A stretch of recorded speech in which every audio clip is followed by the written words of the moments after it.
Assalamualaikum warahmatullahi wabarakatuh. Waalaikumsalam warahmatullahi wabarakatuh. Bismillahirrahmanirrahim. Alhamdulillahilladzi ja'ala Ramadan syahrul siyam wal qiyam. Asyhadu an la ilaha illallah wahdahu la syarikalah wa asyhadu anna Muhammadan abduhu wa rasuluhu la nabiyya ba'da.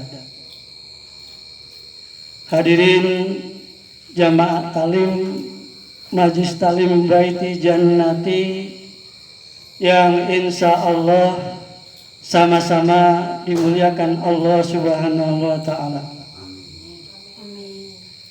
Alhamdulillah, kita telah melaksanakan ibadah puasa, salat maghrib, dan baru saja kita salat isya berjamaah.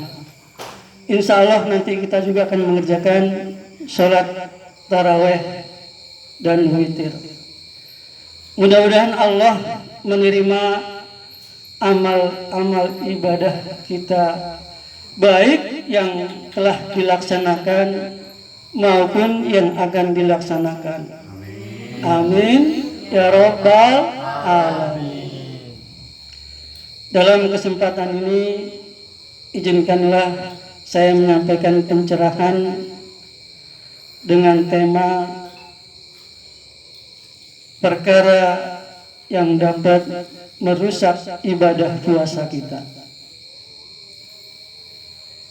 Ma'asyiral hadirin rahimakumullah. Bulan suci Ramadan adalah bulan yang penuh keberkahan, bulan penuh rahmat, bulan penuh kemuliaan. Betul? Bahkan melalui ibadah puasa mampu menghilangkan, menghapuskan dosa-dosa kita yang telah lalu. Dalam sebuah hadis yang diriwayatkan oleh Imam Bukhari dan Imam Muslim, Rasulullah bersabda, "Man shoma Ramadana," barang siapa yang berpuasa di bulan Ramadan, imanan wahtisaban, dengan penuh keimanan dan semata-mata mengharapkan keridhaan dari Allah Subhanahu wa Ta'ala, ghufira lahu ma taqaddama min dambi, maka diampuni dosa-dosanya yang telah lalu, baik dosa-dosa yang kecil maupun dosa-dosa yang besar, baik dosa-dosa yang disengaja maupun yang tidak disengaja. Dosa-dosa sejak akil balik sampai dengan mengerjakan puasa dengan kualitas yang baik. Maka orang-orang yang berpuasa selama bulan Ramadan sebulan penuh dengan kualitas yang baik, dengan penuh keimanan dan mengharapkan semata-mata keridhaan dari Allah Subhanahu wa Ta'ala, di akhir Ramadan laksana bayi yang baru lahir, dosanya telah diampuni oleh Allah Subhanahu wa Ta'ala. Mau yang hadir dosanya diampuni? Tentu mau. Ada yang nggak punya dosa di sini? Pasti punya dosa. Maka kerjakan ibadah puasa kita dengan kualitas yang baik. Namun sebaliknya, Rasulullah juga mengingatkan kepada kita bahwa ada di antara kita yang berpuasa selama sebulan penuh, namun tidak mendapatkan pahala puasanya tersebut.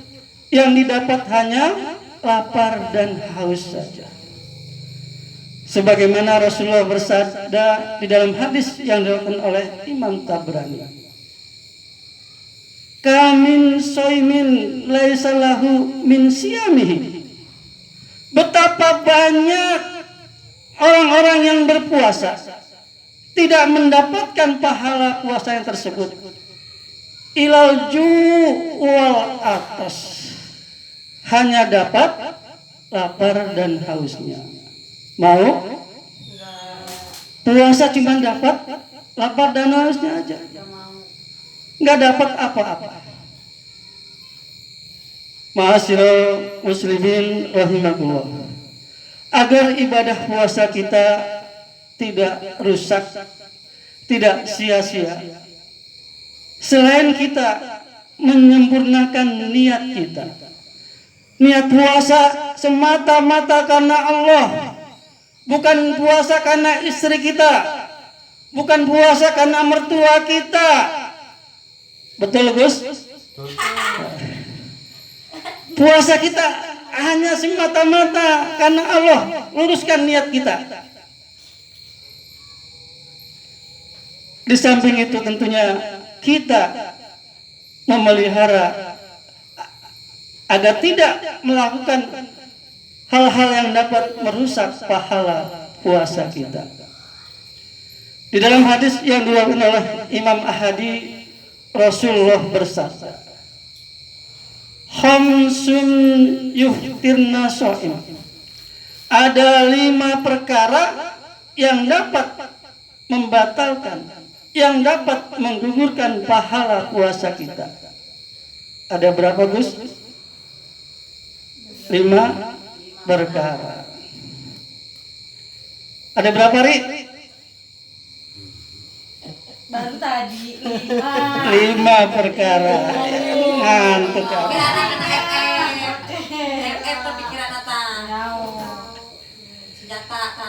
Adapun perkara yang pertama, al-kadhib, berdusta atau berbohong.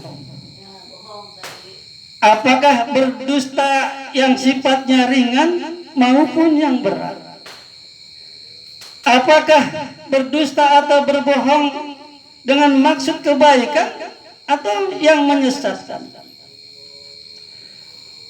Dusta, bohong dapat merusak pahala ibadah puasa kita. Contoh yang sederhana, Bagus dapat orderan dari Cemplang ke Parung. Sampai di tempat tujuan diberikan jasa imbalan Rp400.000. Sesampainya di rumah ngaku sama istrinya cuma Rp300.000.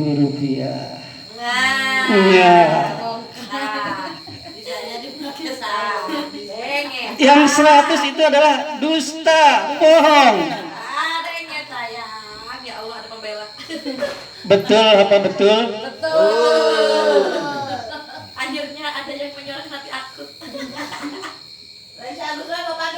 Ya. Ada juga bapak-bapak, bukan di kita ya. Bukan di kita, bapak-bapaknya. Jauh. Menjelang Lebaran biasanya ada bonus, ada persenan. Dari bosnya dikasih persenan buat hari raya Rp4 juta. Sampai di rumah ngakunya cuma 3 juta. Bukan yang muda ya, gitu tengah ya. Ayahnya. Di bulan puasa ini kita harus berhati-hati, jaga dari dusta dan bohong, karena dapat merusak pahala ibadah puasa kita. Ngakunya segini, tahunya segitu, Tanya bagus kayak gitu banyak ya. Perkara yang kedua, al-ghibah.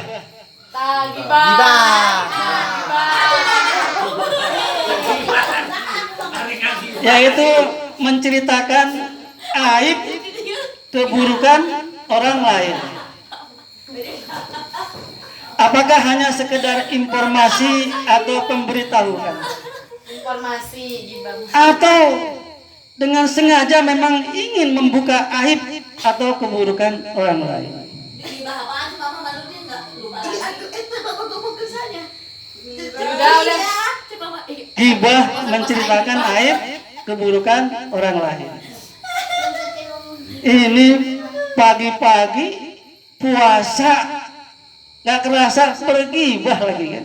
Ngomongnya pamar gibah deh. Ngobrol suami istri ngalor ngidul akhirnya Subuh gibah. Sama siapa? gibah. Sama siapa? Memang dulu gibah ini Sholat. didominasi oleh kaum ibu. Ngomong siapa Bang? Namun sekarang sudah merambah ke bapak-bapak dan para remaja laki-laki. Di saung itu tuh saung hijau tuh Pak. Saung hijau. Di saung ngabuburit bapak-bapak bergibah. Untuk sebuah saja sih Bapak. Gibah ya, ngopi pagi. Iya. Betul apa betul? Betul. Maka di bulan Ramadan ini, tahun ini, jaga jangan kita tergelincir untuk bergibah. Yang ketiga yang dapat menggugurkan pahala puasa adalah an-namimah, mengadu domba.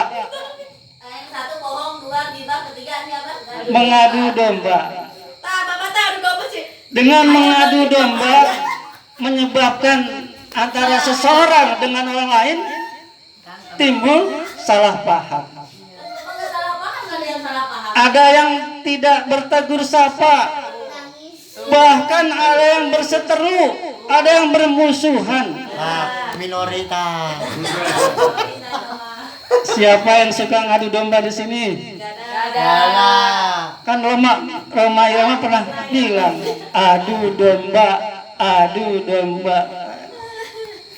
Di bulan puasa ini jaga, jangan sampai kita mengadu domba. Enggak sih, kebanyakan gibah. Lantas perkara yang keempat adalah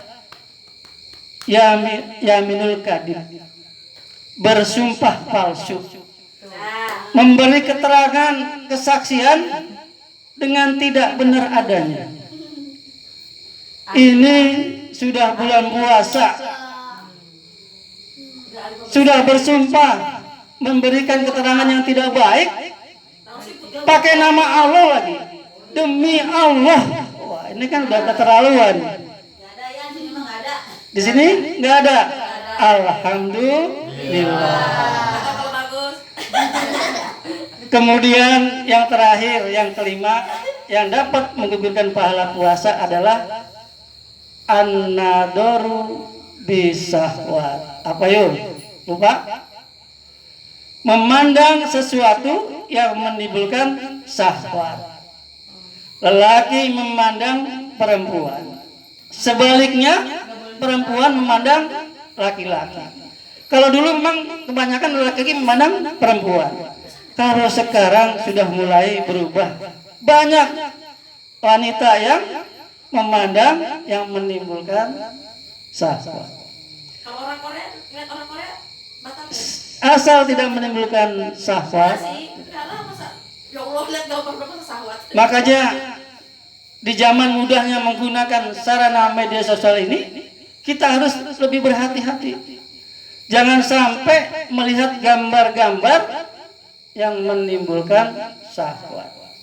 Karena dengan kita memandang menimbulkan syahwat, maka akan membatalkan pahala puasa kita. Ma'asyiral muttaqin rahimakumullah. Mudah-mudahan Allah menerima amal ibadah puasa kita dan amal-amal lain di dalam bulan Ramadan ini. Amal membaca Al-Quran, amal berzikir, amal bersedekah, amal beristighfar, sehingga kita menjadi orang yang bertakwa, menjadi orang yang meningkat ketakwaannya di pandangan Allah Subhanahu wa taala. Amin, amin ya rabbal alamin. Inilah yang dapat saya sampaikan. Mudah-mudahan ada manfaat Apabila ada jarum yang patah, jangan sampai disimpan di dalam peti. Apabila ada kata-kata yang salah, jangan disimpan di dalam hati. Kurang lebihnya mohon dimaafkan. Irian burung cendrawasih. Cukup sekian dan terima kasih.